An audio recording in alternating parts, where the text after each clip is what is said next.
अस्सलाम वालेकुम। दूसरा रुख के साथ मैं हूं सैयद समर अब्बास। नाज़रीन, आज के शो में हमारे साथ खुसूसी तौर पर मौजूद हैं कौमी असम्बली में कायदे हिज़्ब इख्तिलाफ और पाकिस्तान पीपल्स पार्टी के सीनियर रहनुमा खुर्शीद शाह साहब। शाह साहब से हम आज के शो में जानेंगे कि निगरान वज़ीर आज़म के मामले पर मुशावरत का अमल कहाँ पहुँचा है और हुकूमत और अपोजिशन को अब किस मौजू शख्स की तलाश है जो कि हुकूमत का टेन्योर ख़त्म होने के बाद 2 माह तक मुल्क का निज़ाम संभालेगा, और क्या वज़ीर आज़म और कायदे हिज़्ब इख्तिलाफ में निगरान वज़ीर आज़म के नाम पर इत्तफ़ाक़ राय हो जाएगा या फिर 2013 की तरह इस मरतबा भी मामला इलेक्शन कमीशन के पास जाएगा। और बात होगी कि मियाँ नवाज शरीफ की सियासत के लिए क्या मौजू है, जेल या जिला वतनी, और मियाँ नवाज शरीफ का मुल्क में इंतशार फैलने से मुतल्लिक जो उनका खदशा है ये किस हद तक दुरुस्त है। और शाह साहब से हम पूछेंगे कि मुल्क में सियासी इंजीनियरिंग कौन कर रहा है और उसका मकसद क्या है। और बात होगी पाकिस्तान पीपल्स पार्टी ऐसा क्या करने जा रही है कि विफाक के साथ साथ पंजाब की वजारत आला पर भी जरदारी साहब ने नजरें जमा ली हैं। बहुत शुक्रिया शाह साहब प्रोग्राम में ज्वाइन करने के लिए। सबसे पहले बात करेंगे कि मियाँ नवाज शरीफ साहब अपनी साहबजादी मरियम नवाज साहबा के साथ लंदन पहुँचे हैं बुध के रोज़। मामला तो है इंसानी हमदर्दी की बुनियाद पर, तो ज़रूर उनको वहाँ जाना चाहिए था अपनी अहलिया को देखने के लिए, लेकिन जो केसेस हैं अकाउंटेबिलिटी कोर्ट में नैब में वो कंक्लूड होने के करीब हैं। पाकिस्तान तहरीक इंसाफ तो कह रही है ये राह फरार इख्तियार किया मियाँ साहब ने। आपको क्या लगता है, वापस आएंगे? नहीं, मैं तो नहीं समझता है राह फरार होगी। वो इतना जो पिच को हाई लेवल पे ले गए हैं तो वहाँ जाके फिर इसका चले जाना तो सिर्फ इसका नहीं मगर इसकी पार्टी को बड़ा नुकसान पहुँचेगा। तो मैं नहीं समझता कि वो राह फरार अख्तियार कर जाएगा, वो वापस ज़रूर आएगा। और आपका मशवरा भी? मैं एज अ पॉलिटिशियन इस बात को समझता हूँ। और आपका मशवरा क्या है उन्हें, यानी कि अपने सियासी तदब्बुर की बुनियाद पर कि उनके लिए बेहतर क्या है? जब मैं पार्लियामेंट में था तो मशवरे देता था उसको और वो अमल करते थे। जब मेरे मशवरे लेने छोड़ दिए और फिर वो अकेले कुल बन गए मियाँ साहब तो फंसते ही रहे। पनामा में भी कोई मशवरा दिया था आपने कि बहुत मशवरा दिया था पार्लियामेंट का, तो आप कहते रहे कि पार्लियामेंट में मसला हल करें, इसके अलावा भी कोई और था? मैंने यही कहा था कि पार्लियामेंट जो है वो सुप्रीम है और पार्लियामेंट पे एतमाद करो। जिस अदारे ने मियाँ साहब तुझे ये अहमियत दी है और जिस अदारे ने तुझे ये ताकत दी है, जिसने तुम्हें ये ओहदा दिया है, उस पार्लियामेंट से अगर आप हटेंगे, बाहर जाएंगे तो आपको बड़ा नुकसान होगा। और वही हुआ जो मैं कहता था। शाह साहब, मियाँ नवाज शरीफ कहते हैं कि गैर जमहूरी हथकंडों से जमहूरी कुव्वतों को निशाना बनाया जा रहा है, और उन्होंने ये भी खदशा जाहिर किया है कि आने वाले दिनों में वो मुल्क में इंतशार फैलता हुआ देख रहे हैं। क्या आपको भी ऐसा कोई खदशा है? समझ क्या आपको उनके इस बयान की? गैर जमहूरी कुव्वतें हों या कोई और हो, वो तब एक्टिव होती हैं जब हम कोई खला छोड़ते हैं, जब हम अपने अदारों को अंडर एस्टिमेट करते हैं। मैं हमेशा पार्लियामेंट की सुपरमेसी की बात करता हूँ, मैं हमेशा अदारों की बात करता हूँ। उन सब में सबसे बड़ा जो अदारा है, जो सबसे बड़ा इंस्टीट्यूशन है, वो पार्लियामेंट है। इसमें कोई शक नहीं है कि पाकिस्तान में पार्लियामेंट की ज़िंदगी मुख्तसर रही है और वक्तन बवक्तन डिक्टेटर आते रहे हैं और इक़्तिदार पे काबिज़ होते रहे हैं। ये मसाइल हमने भी देखे 2008 में पीपल्स पार्टी ने भी फेस किए। पीपल्स पार्टी को ख़ुद उस वक्त के अपोजिशन के लोगों ने भी पूरी ट्राई की कि हमें अनस्टेबल करें, जमहूरियत को ख़त्म करें। जमहूरियत के ख़िलाफ़ प्लानिंग होती रही। चीफ़ जस्टिस उस वक्त के कोशिश करके मिनिस्टरों से मिल के, फिर कोई अपोजिशन से मिल के कोई न कोई ऐसे सुबह मोटो लिया जाता था। रात को मीटिंग होती थी, सुबह को वो अपोजिशन के नुमाइंदे कोई न कोई पटिशन दाखिल करते थे। जहाँ भी आपने देखा मेमो स्कैंडल्स हुए, क्या हुआ, पूरी कोशिश की गई। जो मियाँ साहब ने अभी रिसेंटली कहा था कि वो मेरी सबसे बड़ी मिस्टेक थी। तो इस वक्त आप इदारे इम्पार्शली रोल प्ले कर रहे हैं, अपने इम्पार्शल इदारे, या फिर आपको कहीं जानिबदारी किसी न किसी जगह पर किसी इदारे में नज़र आ रही है? मेरी नज़र में तो ये एक माहौल ऐसा बन गया है जहाँ पे ये चीज़ें नज़र आती हैं कि जी कुछ हो रहा है, कुछ पीछे से कुछ हो रहा है, कोई कर रहा है। मगर ये चीज़ें, ये नौबत नहीं आनी चाहिए। ये मैं सबके लिए मेरा मशवरा है, सबके लिए, कि जी खुदा के वास्ते अदारों को अपने अपने हदूद में रह के काम करना चाहिए अगर वो मुल्क चाहते हैं, अगर मुल्क की स्टेबिलिटी चाहती है। रहेंगे 2 रोज़ पहले ही शाह साहब महमूद खान अचकज़ई साहब ने कहा है कि जमहूरी और गैर जमहूरी ताकतों के दरमियान एक फैसला कुन मार्का शुरू हो गया। फिर आप जो बात कर रहे हैं इसका मतलब है वो ठीक कह रहे हैं, ऐसा कोई मार्का शुरू हो गया या चल रहा है इस वक्त? देखिए, मैं तो आपसे ये कह रहा हूँ ना कि ये चीज़ें कब होती है, तब होती है जब हम अपना पिच छोड़ देते हैं। तो मैं यही तो कह रहा हूँ कि जब आपने अपना पिच छोड़ दिया, अपनी पार्लियामेंट को अंडर एस्टिमेट कर दिया, अपनी पार्लियामेंट में आना बंद कर दिया, मिनिस्टरों ने आना बंद कर दिया, मेंबर्स ने आना बंद कर दिया, एतमाद ख़त्म हो गया, तब दूसरे आ जाते हैं ना। फिर तो पाकिस्तान में कोई नई बात तो नहीं है ये। आज भी तो बातें की जाती हैं, आलमी ताकतें पाकिस्तान पे नजरें जमाए बैठी हैं और अदम इस्तेहकाम यहाँ पैदा करना चाहती हैं। कोई है ऐसे इंटरनेशनल एजेंडा है या फिर लोकली ये सारी चीज़ें? आलमी क़ुव्वतें क्यों नहीं करेगी जब हम में इंतशार होगा? मैं तभी कह रहा हूँ, एज ए एल्डर ये बातें कर रहा हूँ, as a senior political worker बात कर रहा हूँ कि ये चीज़ें तब होती है जब हम कमज़ोर होते हैं। एक मरतबा नवाज़ शरीफ को बहुत अच्छा मौका मिला अभी इसी दौरान 2014 के बाद कि जितनी पॉलिटिकल पार्टीज़ थी वो मुत्तहद होकर हुकूमत के साथ खड़ी हुई थी 2014 के बाद। बिल्कुल। तो मगर उसको मियाँ साहब ने खुद अवेल नहीं किया। मियाँ साहब ने मिलना छोड़ दिया, बात करना छोड़ दिया, डिस्कस करना छोड़ दिया। तो वो सारा, मैं तो इस आज के हालात का जिम्मेदार मियाँ मोहम्मद नवाज शरीफ को। वो फैसला उनका अपना था मिलने से इनकार करने का, फिर या कहीं से डिक्टेटेड था वो फैसला क्यों किसी मिलने से इनकार किया था? ये तो मेरी फजूल बात होगी कि किसी के कहने पे किया, किसी मिसाल के तौर पे कह रहा हूँ, 3 मरतबा रिपीट करता हूँ, मिसाल के तौर पे अगर किसी ने कहा तो खुद बचा है। 3 मरतबा वज़ीर आज़म बना, हमने कानून में तब्दीली लाए, कानून में तब्दीली सिर्फ पर उनको बनाने के लिए पीपल्स पार्टी ने की, पीपल्स पार्टी ने की कि बेनज़ीर भुट्टो नहीं थी तो उनके लिए हो रहा था। तो ये इतना बच्चा था कि किसी कहने पे आदमी को इतना बड़ा स्टेप ले और उनके खिलाफ जो उनके साथ खड़े हैं। हाँ शाह साहब, अब जो मियां नवाज, जैसे मैंने पहले बात भी की, वो कह रहे हैं कि मुल्क में इंतशार पैदा होता या फैलता हुआ देख रहा हूँ। आपको भी खदशा है आने वाले दिनों में इस तरह के कोई हालात बनने जा रहे हैं? देखें, अल्लाह रहम करे, इलेक्शन हो रही हैं, इलेक्शन हो जाती हैं तो हम इंतशार से बच जाएंगे। और अल्लाह करे इलेक्शन ट्रांसपेरेंट हो, सही हो, साफ़ सुथरी हो, लोगों का जो विल है उसके मुताबिक हो। ऐसा ना हो कि ऐसे इलेक्शन हो जाए जो और इंतशार बढ़ जाए। बस मुझे ये ख़दशा है। मुझे पाकिस्तान की सालमियत का फ़िक्र है, मुझे पाकिस्तान की फेडरेशन का फ़िक्र है कि ऐसा इंतशार न फैले कि जिससे हम सब एक दूसरे के दुश्मन होकर खड़े हो जाए, फिर अवाम के फैसले की कदर की जाए। शाह साहब, शेख रशीद साहब तो कहते हैं कि उन्हें नज़र आ रहा है कि इलेक्शन 2 माह ताख़ीर से होंगे, 2 माह की ताख़ीर वो देख रहे हैं। आपको भी खबर कुछ ऐसी है, कुछ ऐसा है, मामला चल रहा है कि ताख़ीर होगी या इलेक्शन 2 माह हो या 1 माह या 1 दिन हो? 1 दिन पोस्टपोन होगी तो पोस्टपोन हो गई, फिर लंबा जाएगा काम। फिर हम तो डसे हुए हैं 90 डेज के। बिल्कुल। शेख रशीद तो डसा हुआ नहीं है ना। हाँ, शेख रशीद तो शायद आपने कोई इन्फॉर्मेशन ही वो शेयर कर रहे हैं ना, किसी जगह से उनके पास आई होगी इन्फॉर्मेशन। हम तो 90 डेज के मिलकर डसे हुए हैं। 90 डेज 10 साल चल गए। तो ये तो कोई मसला नहीं, कोई नई बात नहीं होगी। अगर 60 अगली लास्ट टाइम 90 थे, अब वो 60 कह रहे हैं, तो अब 6 साल होंगे। तो शाह साहब, ऐसे में हमारी जो जमहूरी कुव्वतें हैं, जो हमारी सियासी जमातें हैं, उन्हें कोई डायलाग नहीं करना चाहिए? आपने भी 2 रोज़ पहले एक बयान दिया भी था कि मैं नून लीग समेत तमाम जमातों के साथ मुज़ाकरात के लिए तैयार हूँ। तो क्या वाकई में पॉलिसी बदल गई आपकी नून लीग को लेकर भी, या मुज़ाकरात के लिए तैयार है? मैंने ये कहा था और कह रहा हूँ कि सियासत में कोई आखिरी दुश्मन दोस्त नहीं होता। नहीं, बिल्कुल। जो आज आखिरी दुश्मन है, हमारा दुश्मन है, मुखालिफ है। दुश्मन तो लफ्ज़ सॉरी मुझे नहीं कहना चाहिए, मेरा मुखालिफ, सियासी मुखालिफ, सियासी मुखालिफ कल मेरा दोस्त हो सकता है।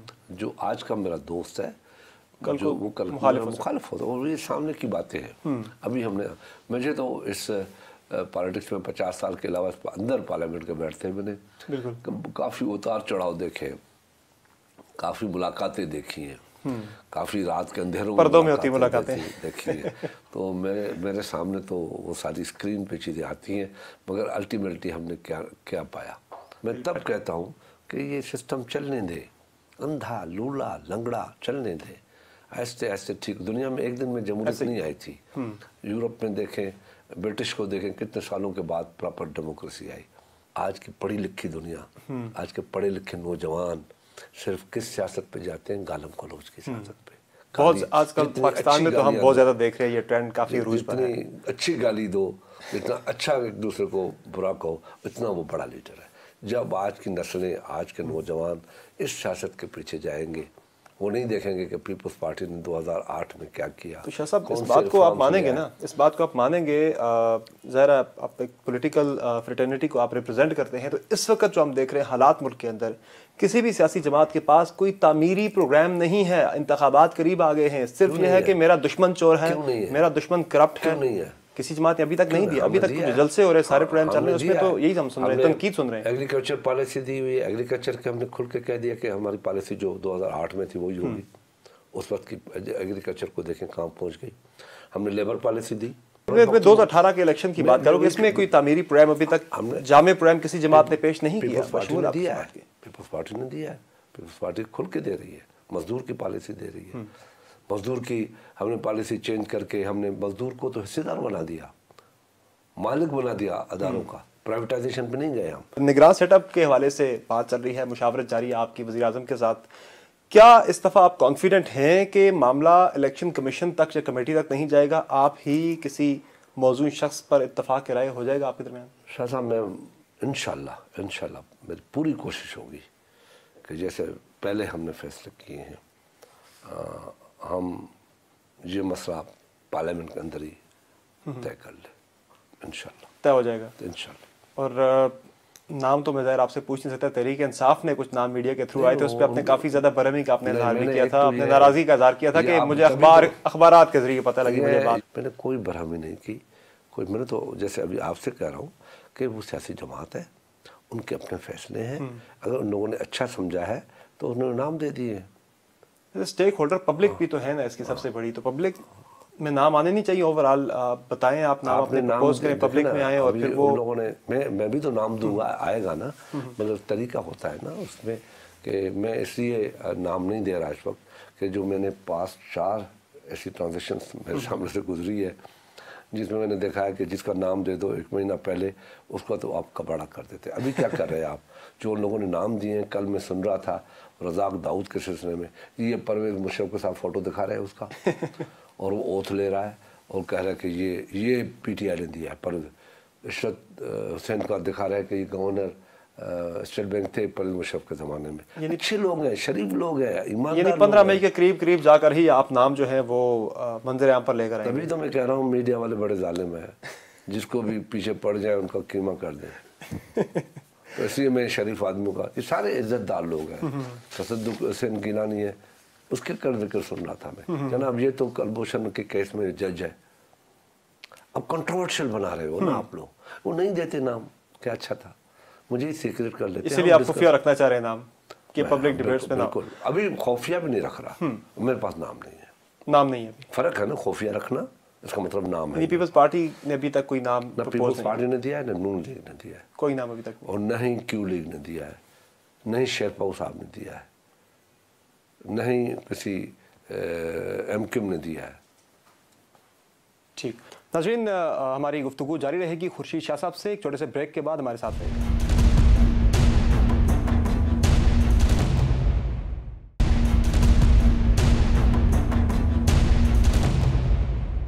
प्रोग्राम में एक मरतबा फिर से खुशामदीद।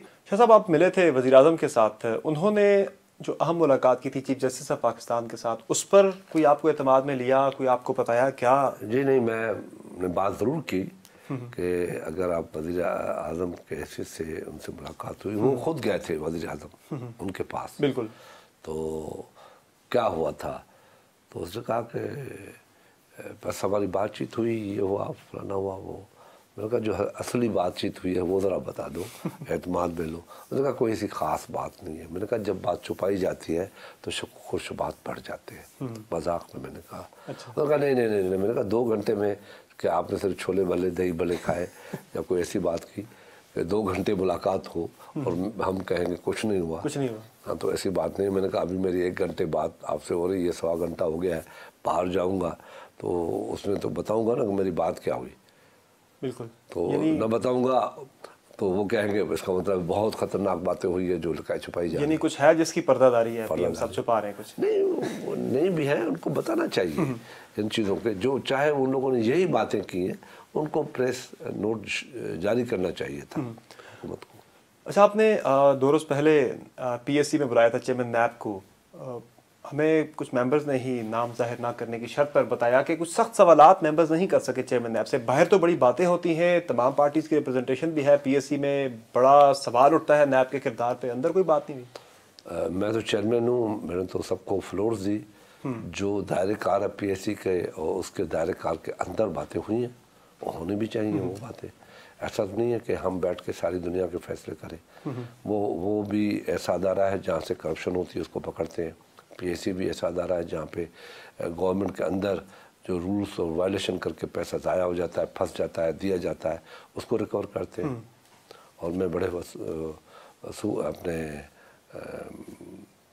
खुशी से ये बात बताना चाहता हूँ और अल्हम्दुलिल्लाह कि पीएससी ने अभी तक 320 अरब रुपए की रिकवरी की है। तो कोई कम रिकवरी नहीं की है हमने, और बड़ी खामोशी के साथ, कंट्रोवर्शियल भी नहीं है। तो आपने इलेक्शन कमीशन को भी ख़त लिखा जिसमें आपने कहा कि जो तरक्याती जो मंसूबे हैं उस पर जो पाबंदी लगी है और साथ साथ तकर्रियों पर ये पाबंदी हटाई जाए जब तक इलेक्शन शेड्यूल जारी नहीं होता। लेकिन आप भी इस मामले को समझते हैं, आम आवाम भी समझते हैं कि इलेक्शन से पहले किसी की तकर्री होती है या फिर तो कोई तरक्याती मंसूबा होता है, वो उसका मकसद क्या होता है, सीधे सीधा वोटर। ठीक है, ये राइट है उस गवर्नमेंट का, जब तक उसको टेन्योर मिला है वो कर सकता है, उस रात तक भी कर सकता है। ये कहीं नहीं है कि आपको मैंडेट मिला हो और आपको रोका जाए, हाँ इलेक्शन अनाउंस हो जाए जिस दिन बंद कर दिया जाए। मियां नवाज शरीफ साहब अदलिया के किरदार पर काफ़ी ज़्यादा तनकीद कर रहे हैं। वो कहते हैं कि अदलिया अपना काम करे, एग्जीक्यूटिव को अपना काम करने दिया जाए। क्या जो चीफ जस्टिस साहब बहुत ज़्यादा सुओ मोटो नोटिस ले रहे हैं आर्टिकल 143 के तहत? सुओ मोटो का तो रवाज अभी चौधरी इफ्तिखार चौधरी साहब के हुआ है, और ये चीज़ ऐसी है कि कानून के अंदर तो है मगर कभी कभी सुना जाता था, और जजेस को भी कभी कभी स्क्रीन पे देखा जाता था कि ये चीफ जस्टिस है, या अखबार में फ़ोटो कभी आ जाता था, कब उनका रेफरेंस होता था।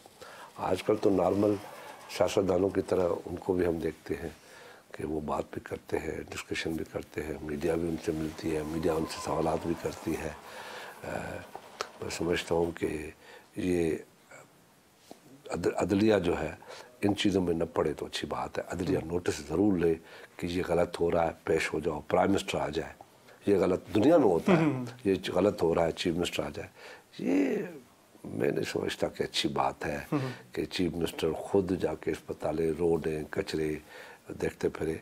वो अपनी एक टीम बना दे, किसको जाके पाकिस्तान के अंदर, वो तो साथ कहते हैं मुझे शौक नहीं है ये सब कुछ करने का, लेकिन कोई और नहीं करेगा, इंतजामिया जब नहीं करेगी तो हमें करना होगा। पाकिस्तान कैसे चला है अभी तक, इससे बेहतर चला है, इससे बेहतर, जो आज से बेहतर काम हो रहे थे। आज जब भी आप गवर्नमेंट के अंदर गवर्नमेंट बनाएंगे वो डिस्टर्ब हो जाएगी, वो अदारे के जो एहलकार हैं, जो एडमिनिस्ट्रेशन है वो डिस्टर्ब। अब जो सिंध में हो रहा है वो देखें कि 2 चीफ मिनिस्टर चल रहे हैं, एक मिस्टर हानी चल रहा है, एक मिस्टर सैयद मुराद अली शाह चल रहा है।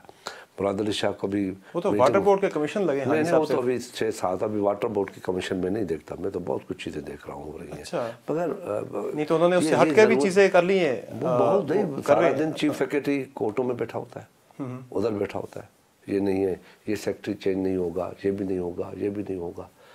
इस तरीके से निज़ाम चलते हैं, इस तरीके से सिस्टम चलते हैं। 2 हुकूमतें जब मुल्क में होंगी तो वो अदारे गवर्नमेंट के अंदर, हुकूमत के अंदर हुकूमत हो नहीं चलेगा। ये इसको साकिब निसार साहब को, चीफ जस्टिस साहब, बड़े अदब के साथ, बड़े एहतराम के साथ मैं हमेशा कहता आया हूँ प्रोग्राम में, क्योंकि अब तो उनसे मुलाकात भी नहीं होती, पहले तो मुलाकातें भी होती थी। अब तो मैं डरता भी हूँ भाई कहीं लफ्ज़ गलत निकल गया तो फिर उसका सुओ मोटो लिया जाएगा।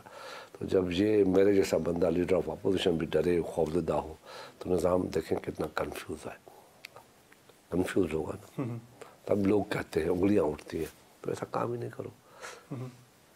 लेकिन वो बात फिर वहीं आ जाती है शाह साहब, वो कहते हैं कि पानी का मसला है, उन्होंने नोटिस लिया उसका, वो मसला था, गवर्नमेंट उसको नहीं कर पा रही थी एड्रेस, कचरे का मसला है, अस्पतालों का मसला है, चीफ मिनिस्टर को बुला ले, पावर है, हाँ न जाए तो फिर बताए।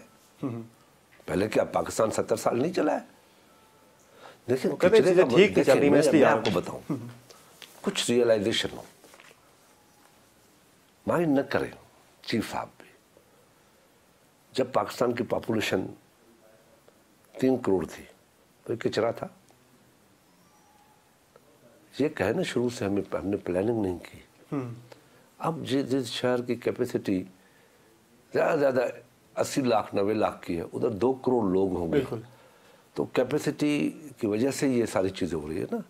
जो उनके साथ जो जितनी कैपेसिटी है, जितनी पॉपुलेशन, उतने डॉक्टर रखने हैं, उतनी डेवलपमेंट होनी है, उतना पानी चाहिए। आज कराची में पानी नहीं, कल मैंने वाटर सोर्सेज के सिस्टम में मीटिंग थी, मैंने आधा घंटा उस पर लड़ाई की, कराची को पानी नहीं है, खुदा के वास्ते कराची का पानी दे दें। पानी भी नहीं है, बिजली भी नहीं है, बिजली भी नहीं है। और बिजली तो खैर अभी तो लोड शेडिंग ख़त्म हो गई है, क्योंकि हुक्मरानों के घर में लोड शेडिंग नहीं होती, इसलिए ख़त्म हो गई है। वो उसमें तो छोड़े, वो तो पब्लिक फैसला करेगी।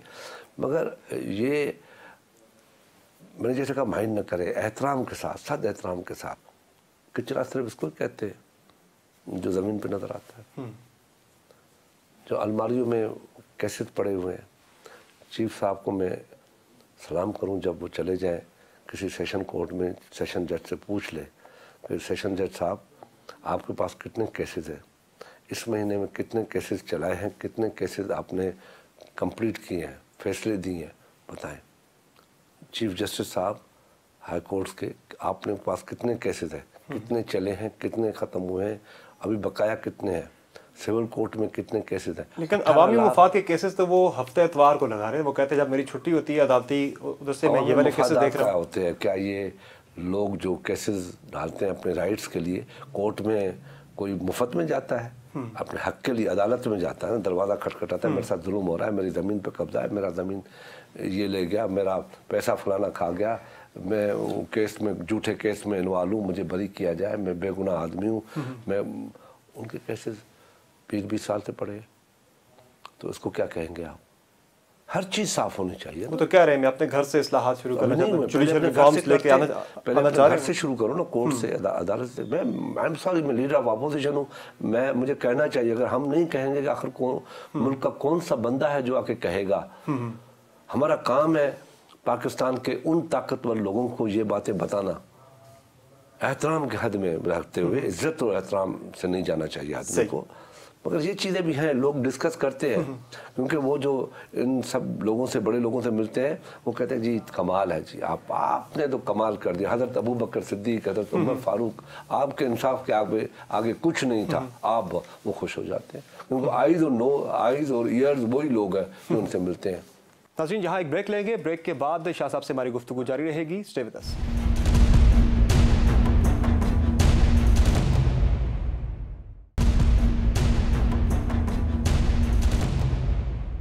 Welcome back to the show.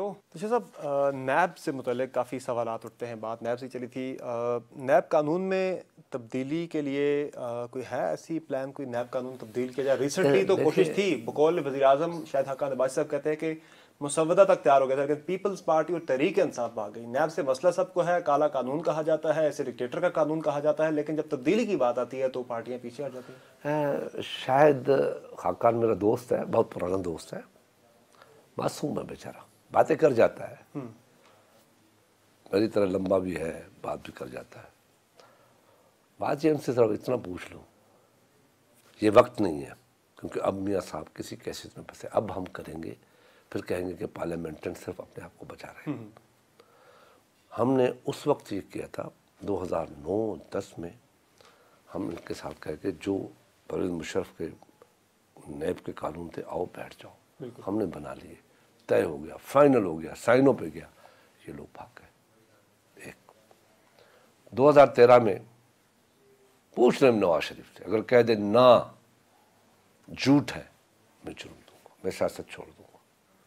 शायद को तो पता ही नहीं ना, तो मिनिस्टर होता था, उसको पता ही नहीं। मैं साथ रज़ाई साहब थे, मैं था, रज़ा रब्बानी था, फारूक नाइक था। 2013 में पहली मुलाकात में रज़ा रब्बानी जिंदा बैठा है, पूछ ले। फारूक नाइक जिंदा बैठा है, पूछ ले। पहली मुलाकात में जरदारी साहब ने कहा कि मियाँ साहब, हमारा तो मसवदा इसलिए था कि हमारी हुकूमत थी, अब आपको मौका मिला है, आओ हम नए लॉ पे बैठ जाते हैं, बना लेते हैं, ऐसा लॉ बनाए जो सबको काबिल कबूल हो।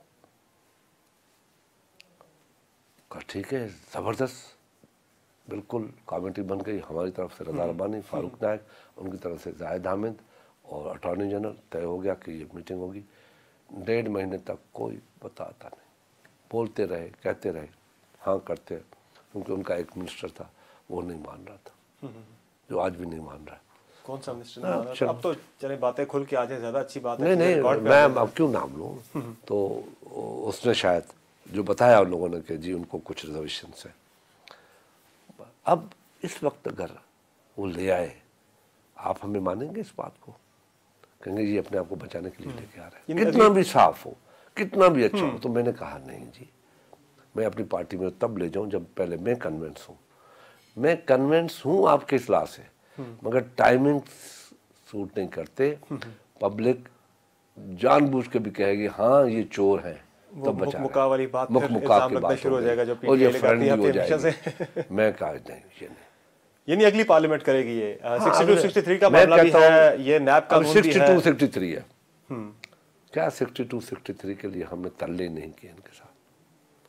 हमने कहा जी मान जाओ, सारा आइन तब्दील हो रहा है, ये ज़ियाउल-हक की निशानी है। डिक्टेटर ने जिस प्लान के साथ डाला हुआ है वो हम सियासतदानों को लटकाने के लिए डाला हुआ है। उसको टाइम अभी भी नहीं मिलता तो इसी में लटका देता।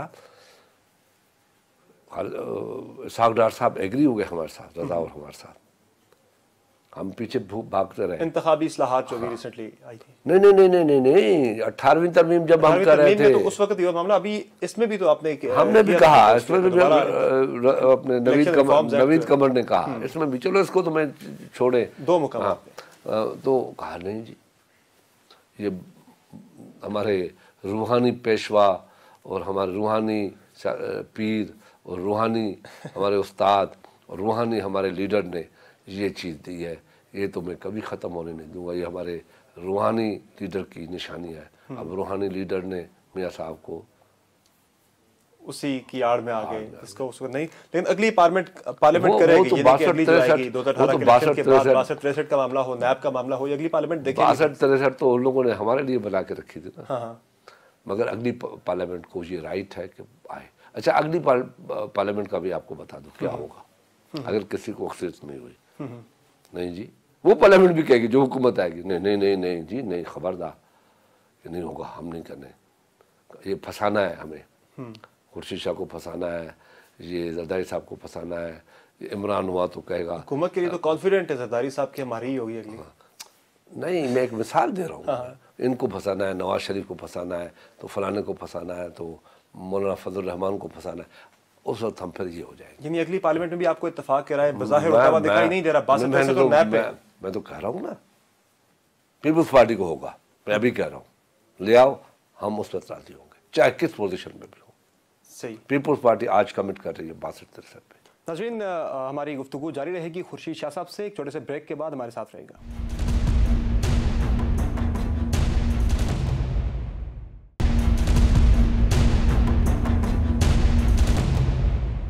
प्रोग्राम में एक मरतबा फिर से खुशामदीद। शाह साहब, जरदारी साहब ने हाल ही में दावा किया है कि पंजाब की वजारत आला भी वो नून लीग को नहीं लेने देंगे। ऐसा पीपल्स पार्टी क्या कर रही है कि वो कह रहे हैं वफाक में भी हुकूमत हमारी होगी, बड़े कॉन्फिडेंट है, कहते हैं पंजाब की वजारत आला भी हमारी होगी। पंजाब में तो हाल ही में इंतखाबात देखा जाए, ट्रेंड देखा जाए, पीपल्स पार्टी के वोट तो 1000, 2000, 1500 इस तरह से आ रहे हैं। फिर क्या करेंगे ऐसा कि आपकी ही होगी? ये हमारा हक नहीं है कि हम दावा करें। जब दावा करेंगे तो आगे बढ़ेंगे ना। अच्छा, अभी ये सिर्फ दावे की हद तक है, कोई ग्राउंड पे है। हम आगे बढ़ रहे हैं, बात कर रहे हैं लोगों से, और लोगों को समझ जाने चाहिए कि पीपल्स पार्टी इस मुल्क का मसला हल कर सकते हैं। और किसी जमात में इतनी कैपेबिलिटी है ही नहीं कि पार्लियामेंट चला सके, हुकूमत चला सके, सवाए पीपल्स पार्टी। लेकिन इल्ज़ाम तो लगता है पीपल्स पार्टी के पे कि पिछली मरतबा 5 साल मिले थे, नून लीग तो कहती है मुल्क तबाह कर दिया आपने, मईशत का बुरा हाल कर दिया, लोड शेडिंग, ये सब तोहफे दिए गए, पीपल्स पार्टी के हैं। आप क्या कहते हैं? मैं तो आप पे छोड़ रहा हूँ, आपसे पूछ रहा हूँ, आप कुछ आप भी तो बताए ना। हमें तो जब हुकूमत मिली तो इसहाक डार की आप पहली प्रेस कॉन्फ्रेंस उठा लें, जब फाइनेंस मिनिस्टर थे, कहा कि खजाना खाली है, कुछ नहीं है, कुछ नहीं है। मगर हमने एग्रीकल्चर को कहाँ तक पहुँचा दिया, सैलाबों को फेस किया, NFC बना के दे दी, कुछ नहीं था ना। और जो कर्जा था हमने जो मिला था हमें कर्जा सामने, वो $10 बिलियन का मिला था, जो टोटल हमारा था। उसमें हम उसको 10 ट्रिलियन पे मिला था और हम उसको 14 पे ले गए। आज कितना कर्जा है? 9,000 अरब। हम 4,000, 4.5, 5 बढ़े, वो कहते हैं कि अच्छा, हमारे ज़माने में बिजली की कीमतें कितनी थी, तेल कितने का था? $120 का तेल था, बिजली की कीमत 8 रुपये थी। आज तेल 40-45 पे हो गया, इनकी बिजली की कीमत जो थी 9 रुपये से बढ़ के 8 रुपये से बढ़ के 14 रुपये हो गई। मतलब जनूबी पंजाब का जो मामला है, जनूबी पंजाब सूबा महाज भी सामने आ गया है, वहाँ से नून लीग से लोग निकल के महाज उन्हें बना लिया। आपने भी पिछली दफ़ा 2013 में अपने मंशूर में रखा था जनूबी पंजाब सूबा, और इस मरतबा भी आप अपने मंशूर में रख रहे हैं। लेकिन क्या वजह है कि जनूबी पंजाब सूबे की बात जब आती है हर दफ़ा इंतखाबात से पहले क्यों आती है? हमने मीटिंग्स की, जिसका सरबराह फरतुल्लाह बाबर था, और वहाँ से ऑब्जेक्शन लेके सब सारी चीज़ें लेके हम पार्लियामेंट के अंदर ले आए। मगर नवाज शरीफ की पार्टी को, जो आज जनूबी पंजाब की बात करते हैं, उनमें से 6-7 आज वो हैं जिनको हम गए थे कि भाई तुम तो हमारा साथ दो, हम तो ले आए, ऐसी अपॉर्चुनिटी कब मिलेगी, पंजाब ने कर दिया है। भागते सारे। 190 थे, 38 मेंबर कम थे, हमारी स्ट्रेंथ तो 128 थी। आज नोट कर लें, ये जो जनूबी पंजाब का चल रहा है ना, ये नून लीग से भागने का एक तरीका था कि कैसे भागे, किस इशूज पे भागे। 5 साल उनके साथ बैठे हैं, खाया है, पिया है, पैसे लिए, फंड लिए, तारीफें की हैं, तकीरें की हैं। जो लोग अपनी पार्टी छोड़ते हैं वो कौम से सिंसियर नहीं होते, चाहे वो किसी पार्टी में भी हो। कुछ तो जमहूरियत का, कुछ तो सियासतदानों का कदर करो। क्यों हमें बदनाम करते हो, क्यों हमें खराब करते हो? तभी लोग कहते हैं सियासतदान कभी उधर होते हैं, कभी उधर। इन लोगों की वजह से जो फसली बटेरे होते हैं, जो पार्टियों को छोड़ते हैं, कभी उधर जाते हैं, कभी उधर धक्के खाते हैं, कभी उधर धक्के खाते हैं। MNA बन जाए, MNA तो 342 है। कितने लोगों के नाम आपको याद है? घूमेंगे आप, पहचाने में नहीं MNA है, मगर एक इज्जतदार शख्स होगा, पाकिस्तान के हर कोने में वो नजर आएगा। पीपल्स पार्टी में फैसला साजी को लेकर कौन भारी है, बिलावल भुट्टो या आसिफ जरदारी? हमारी CC है, वो फैसला करती है। बिलावल भुट्टो भी, जरदारी साहब भी, दोनों बैठते हैं, हम बैठते हैं और मिलकर फैसला करते हैं। इस्लामाबाद के जलसे में जरदारी साहब ने यह ऐलान किया था कि बिलावल को मैं आपके हवाले करता हूँ। बिलावल को बेसिकली लीड दी थी, पार्टी की क़यादत दी थी, लेकिन वो रिसेंटली कह रहे थे कि 2018 में मैं खुद हूँगा ड्राइविंग सीट पे, अगर हम कुछ जीत जाते पोजीशन में होते। ये फैसला है, बिलावल भुट्टो हमारा, हमने जीता तो बिलावल भुट्टो ड्राइविंग सीट पे होगा। ये फैसला है पार्टी ने और जरदारी साहब ने किया कि नेक्स्ट अगर पाकिस्तान पीपल्स पार्टी इंशाअल्लाह ताला किसी तरीके से आ जाती है, अवाम हम पे एतमाद करता है, तो पाकिस्तान की हिस्ट्री का अपनी मांग के बाद पहला यंग प्राइम मिनिस्टर होगा पीपल्स पार्टी का, जो ड्राइविंग सीट पे होगा। और वो जुल्फ़िकार अली भुट्टो वाले फैसले कर सकता है, और बेनज़ीर भुट्टो वाले फैसले कर सकता है, जुर्रतमंदाना फैसले कर सकता है, दुनिया के आंखों में आंखें डाल के बात कर सकता है, जिसकी इस वक्त हमें ज़रूरत है। बहुत शुक्रिया शाह साहब प्रोग्राम में वक्त। नाज़रीन, आपने तफसीली गुफ्तगू मुलाहिज़ा की कौमी असम्बली में कायदे हिज़्ब इख्तिलाफ़ खुर्शीद शाह साहब की, जिन्होंने सियासी सूरत हाल पर तफसील से बातचीत की, आइंदा इंतखाबात के हवाले से, निगरान सेटअप के हवाले से, और मियाँ नवाज शरीफ से मुतल्लिक़ इनका ये कहना है कि लगता नहीं कि वो रहेंगे, वो वापस आएंगे पाकिस्तान में, और यही उनके लिए बेहतर भी है। आज के शो में इतना ही, इजाज़त दीजिए, अल्लाह हाफ़िज़।